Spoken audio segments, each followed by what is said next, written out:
Assalamualaikum warahmatullahi wabarakatuh.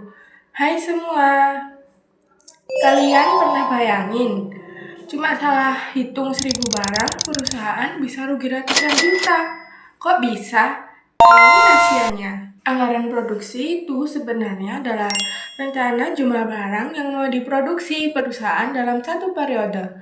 Rencana ini nggak dibuat asal-asalan, tapi ngikutin beberapa banyak produk yang diperkirakan laku, lalu dicocokkan sama stok awal dan stok akhir yang pengen dipertahankan.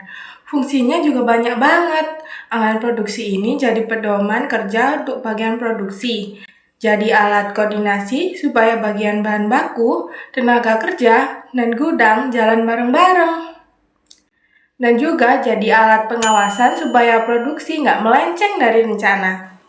Tapi, untuk menentukan berapa jumlah yang mau diproduksi, itu bukan cuma pakai feeling. Ada rumus dasar yang dipakai perusahaan, yaitu produksi sama dengan penjualan plus persediaan akhir min persediaan awal. Dari rumus itu aja sebenarnya udah kelihatan loh bahwa produksi itu menyesuaikan kebutuhan pasar dan stok yang diperlukan.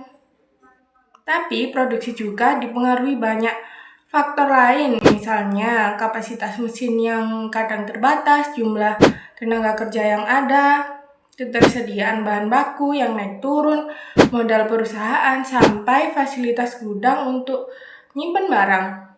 Semua itu harus dipikirin supaya produksi tetap aman dan efisien.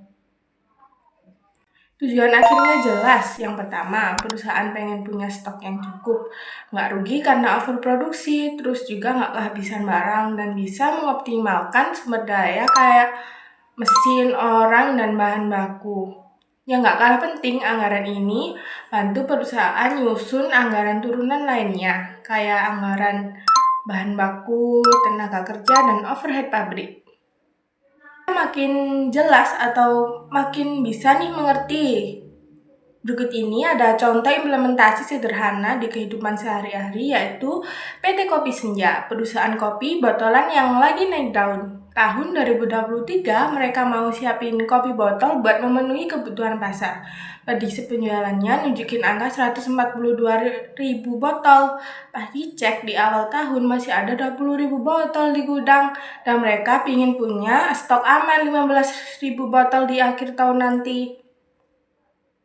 Sekarang tinggal pakai rumus anggaran produksi, yaitu produksi sama dengan penjualan plus persediaan akhir min persediaan awal.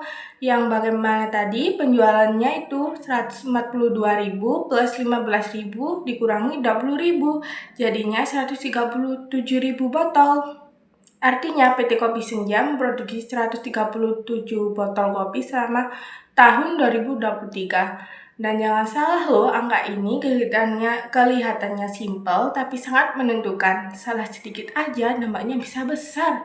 Kelebihan produksi bikin modal kelok di gudang, kekurangan produksi juga bikin pelanggan kecewa dan pindah ke kompetitor. Nah, dari sini kalian bisa lihat kan gimana anggaran produksi itu bukan cuma soal bikin barang. Ini soal efisiensi, perhitungan, dan keputusan strategis yang bisa nentuin masa depan perusahaan.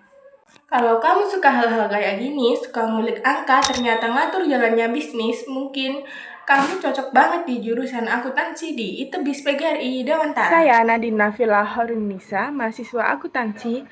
Yuk gabung dan aku tunggu kamu di kelas.